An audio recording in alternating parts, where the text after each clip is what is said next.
Have many people found the easy treatment for respiratory problems and boosting their immune system with only $22? The following story is not meant to shock you, but it's hard to ignore it. Hi, my name is Jeremy Jackson, and in the following video, I'm going to show you how other 97,212 people have found a no-pill solution for their respiratory problems. Asthma, allergies, common cold, bronchitis, COPD, cystic fibrosis, sinusitis, ear infections, smoker's coughs, etc. Also for sleep apnea, skin conditions, and weak immune system, with a smart method discovered in the core of the earth, literally, that has secretly been used for thousands of years by the most long-lasting people in the world. Moreover, you are going to discover the story of an amazing man who lived until the age of 97, and how he managed to live during all his life using a secret that didn't cost him anything. Also, if you stick with me to the end of this presentation, I'm going to show you how to get the exact secret and apply it into your life, without any tricks, 100% natural, risk-free, with close to $0 costs. And this is guaranteed even by the most skeptical doctors that will make wonder with your health. So, for the next few minutes, don't let anyone disturb you, as this story is the most important thing that you'll ever hear. Before diving into the secret to a healthy life and a quick and effective solution for all these problems, asthma, chronic obstructive pulmonary disease, pneumonia, bronchitis, and many other breathing diseases, allow me to share with you the story that got me to this, and why it is so important for you to understand everything. Again, my name is Jeremy Jackson. I'm 48 years old. I live in San Diego, California, USA. I have a beautiful wife and 2 sweet daughters. I've been working as a postman for more than 7 years. Everything started 5 years ago while I was at work. The phone rang and my wife Casey was crying. Our younger daughter has been hospitalized. She sounded so desperate and helpless. I panicked and rushed out to the hospital, thinking that she must have been exaggerating and everything was just a false alarm. 10 minutes later, I was standing outside the hospital room talking to the doctor. With my wife by my side, looking as pale as ashes, I was listening to the doctor explaining that my daughter was suffering from a severe pneumonia. She did have some respiratory problems in the past that caused the infection. I started worrying and thinking that I had been a bad parent, not being able to protect and take care of my own child.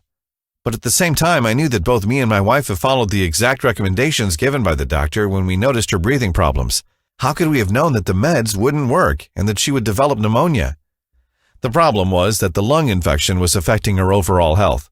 The doc explained that the high fever, severe coughing, and extreme weakness were signs that bacteremia was installing. Bacteremia means that a large amount of bacteria is present in the bloodstream, and it can be fatal if not treated properly.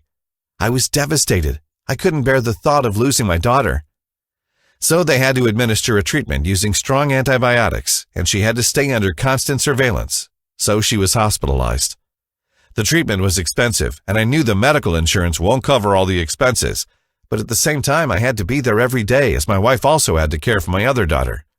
It has been an incredibly difficult period for us. The doctors assured me that the treatment would work, but we just had to be patient and allow the antibiotics to help her body fight the infection. My baby girl started to feel better after 2 weeks of hospitalization, and the doctor said she made a full recovery. However, she kept feeling weak and feverish, although the treatment went on even after we got her out of the hospital. Not only that, her health was not improving as expected, but my other daughter also started feeling sick, even though she didn't have any respiratory issues in the past. At first, I thought it must have been contagious, and that the bacteria must have affected my other daughter too. The doctors couldn't explain why my eldest daughter developed the same type of infection, even though she hadn't been suffering from any respiratory problems until then. With both our daughters sick, I couldn't even keep my job as a postman, and our debts were deepening. I couldn't sleep anymore, I couldn't eat, and I felt like there was no hope for us anymore. Why was this happening to us? I started searching the internet for information about these respiratory problems, and I've also spent all our life savings on treatments and doctors and all the alternatives I could find. I just wanted to see my daughters getting better. But guess what? Nothing seemed to work. My relationship with my wife was also going down the hill. We couldn't get along anymore. We were both blaming each other for the situation without realizing that we were actually worsening everything. One day, after another serious fight with my wife, I decided to take a few hours off and went for a drive, thinking that it might help me calm down and find a way to deal with the problems. I thought that visiting my old uncle and chatting with him might help somehow. He was living in Phoenix, Arizona, and it didn't matter that I had to drive almost 300 miles because it has been the best decision I could have ever made. It had been 10 years since I had last seen my good old uncle. I was amazed to see him looking so good, even though he was 85 at the time.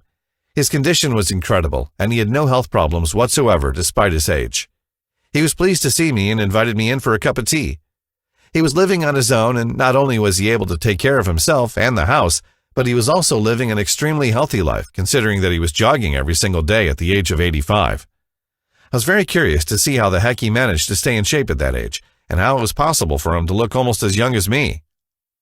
I couldn't control my tears when he asked me how I was doing, and I started crying like a child, telling him that I've lost all hope. I was tired of worrying, I was exhausted, and I told him that I simply could not seem to find the light at the end of the tunnel. There was none for me.